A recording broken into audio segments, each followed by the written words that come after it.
Hello guys, and welcome back to my channel. If you don't know me already, my name is Sarah and I'm a flower farmer in East Yorkshire in the UK. And today I'm going to make a quick little video for you on something that I actually never do, which is a trial. And I am going to be direct sowing a bed, and it's kind of going to be a mixture between a crop and a cover crop into a bed that's been empty for a year or two now. And I'm going to be sowing flax into it and possibly another seed that if I can find something to mix in with it, but I might just leave it as flax. And I've tried to grow flax in module trays for a few years now, and I just find that it doesn't really suit that kind of sowing style, and it just grows too quickly. It kind of, you can just tell it likes to be direct sown, but I like to have control of the amount of plants that I've got and the plant spacing, etc., especially because I do most of my growing on weed membrane. So I grow things in module trays and transplant them out usually after the last frost of the year or of the springtime, and then I know how many plants I've got and that it's going to be reliable for me, whereas direct sowing things is a lot more risky and can I mean, if it doesn't go right, it doesn't go right, does it? So I just never do it, and I haven't actually tried to do it for years now, so I thought, why not give it a go. I've actually ordered some horticultural fleece a couple of weeks ago, and I feel like this is maybe one of the keys to success, is to cover your crop in fleece, just to make sure that you keep that humidity on the seed so that it germinates. So I'm going to broad fork my bed, and I'm going to create a no-dig flower bed. I've got some compost behind me there that I'm going to cover the bed in. I'm not sure whether to put cardboard down because there aren't actually, well, there's nothing growing on that bed at all at the moment, so I'm just going to, I think, put compost on it, direct sow it, and then sow the flax seeds and then cover with the fleece until it germinates. So fingers crossed for me, guys. This is an experiment for me and for you. Maybe you are somebody that direct sows, or you are somebody that does what I do and sows into module trays. Let me know which one works best for you. And if you've got any tips or tricks for direct sowing, then put them in the comments below. I'm sure we will all be happy to hear them. So yeah, let's get going.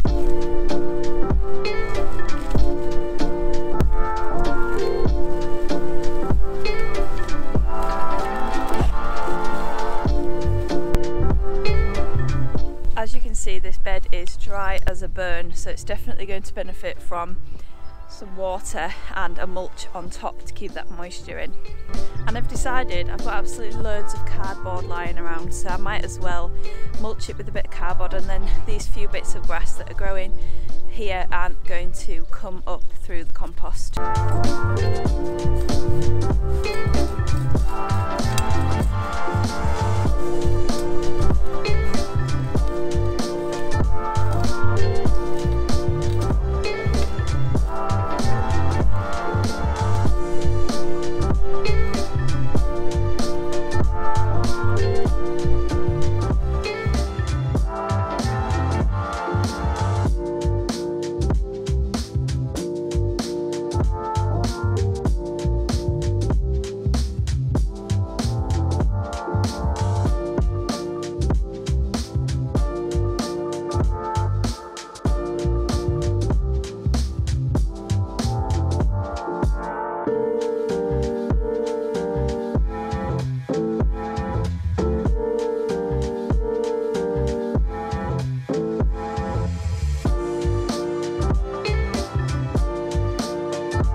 my bed is all prepped and it's been watered in.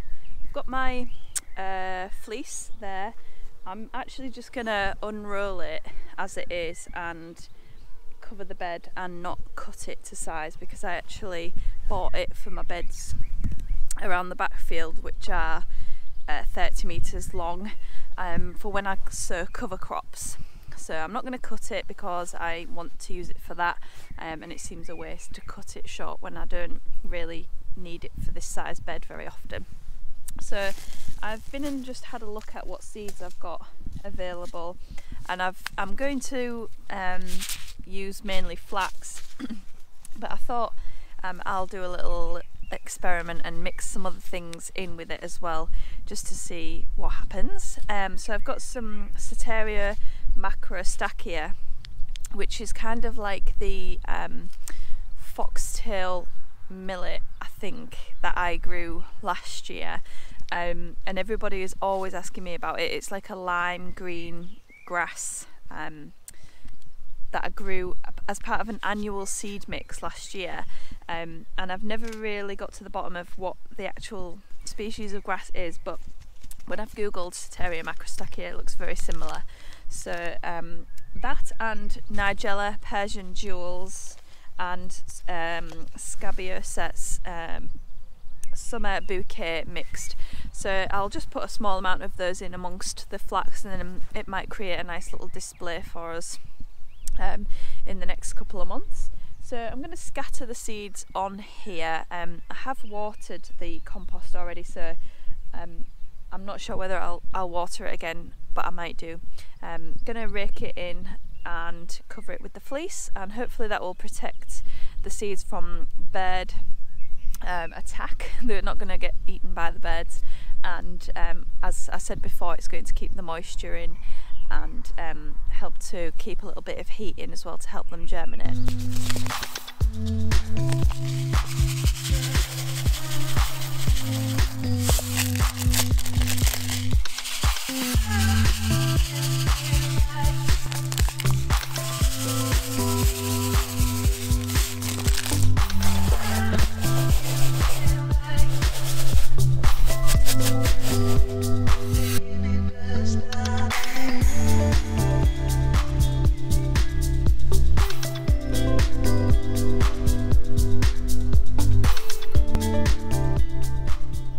I've probably sewn it a bit thick, but I'm not used to this direct sewing lark, and I'm not really sure what I'm supposed to do, so I'm just overcompensating because I really don't want patches of things that haven't grown in a certain area. So I'm just going to rake it in a little bit, and then I've got a little bit of vermicompost as well. I'm just going to sprinkle on the top and then cover it up, and then we're done for the day.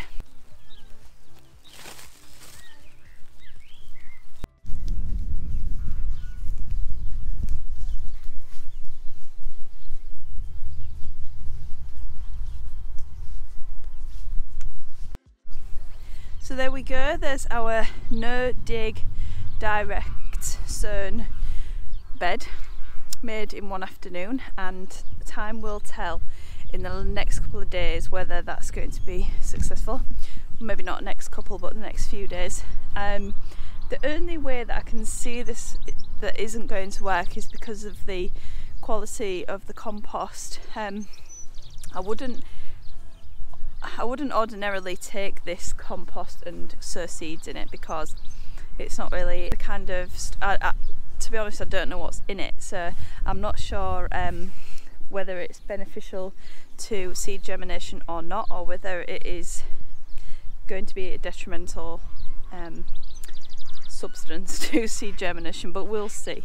It might work, it might not, but it's all a learning curve, isn't it? I've just set up something new that I wanted to tell you about, which is I've actually created a Buy Me a Coffee account. So if you have ever got value out of my videos, or if you frequently get value out of my videos, then you can help me and my channel out by buying me a coffee. The link is down in my description below, so if you feel like you want to contribute towards the costs of making my YouTube videos, or just to say thanks. If you've learnt anything that's particularly useful to you, then you can buy me a coffee, and it really helps to support the channel. But obviously there's no obligation to do that, and I'm just grateful for all of you for watching my videos in the first place. I've already had a few coffees from some really lovely people. I'm going to put your names up on the screen because I'm grateful to you all, and I'll probably do this for everybody who buys me a coffee, just because I want to show my appreciation for that. And if you don't want your name on there, then obviously you don't have to put your name on the coffee. So let me know if you enjoyed this video, and if you direct sew things, please put your tips down in the comments below, and we will all feed off those tips. So thanks so much guys again for watching, and I'll see you again on the next one.